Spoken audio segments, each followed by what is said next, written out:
हमारे साथ इतना बड़ा हाथ हो गया। नुसरत का मियाँ मकार, मेरा पला पलाया बेटा, अरे वो लेके उड़ गया, साथ में सारी जायदाद भी। ऐसे ही दौलत गई? क्या कच्ची गोलियां खेला हुआ हूं मैं? और अगर ये बात एमन के ससुराल तक पहुंच गई ना, बहुत मसला होगा। फिक्र ना करो, अभी मैं जिंदा हूं और मेरे जीते जी मेरी बच्ची पर आंच नहीं आ सकती। आइए हुजूर, आइए आइए। जी, बुलाया था आपने? ये क्या चांद चढ़ाया है तुमने भाई? निकाह किया है, कोई गुनाह थोड़ी किया है। और तू रहने दे, इतना तो गुनाह और सवाब को समझने वाला। जानते हैं हम जितना परहेजगार है तू। अगर ये गुनाह नहीं है, कोई अच्छा काम है, तो हमसे क्यों छुपाया? याद रखो बच्चू, मेरी औलाद हो तुम, और आज जिस मकाम पर हो ना, सिर्फ मेरी जहानत और अपनी मां की प्लानिंग की वजह से हो। अगर आज तुझे हम इस मकाम पर ना पहुंचाते तो तू था क्या? एक बेरोजगार नाकाम शख्स। टका तेरी जेब में नहीं होना था, और तेरी खाला, उसने तुझ जैसे कंगले को धुतकार देना था। धुतकार। जरा सोचो साहबजादे, जरा सोचो।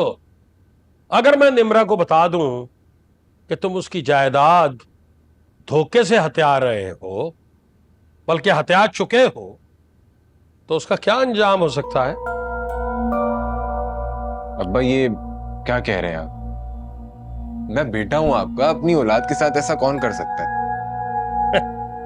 ये तो बड़ा आसान काम है, बड़ा आसान है फारिस।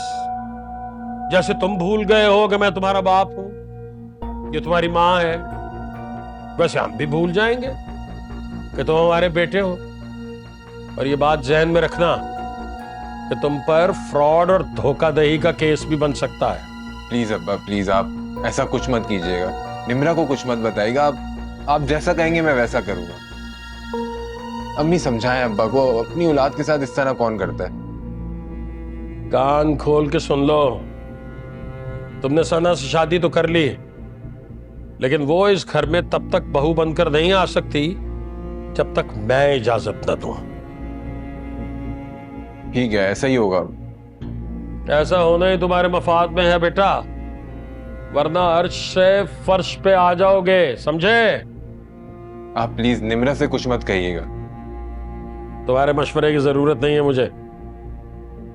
अम्मी समझाएं अब्बा को। देख, हम तेरे कहने पे एमन की शादी जल्दी कर रहे हैं, लेकिन हम उसे खाली हाथ रुखसत नहीं करेंगे। अरे तुम्हें ठीक ठाक जहेज देना होगा। ठीक है, आप जैसा कहेंगी वैसा ही हो।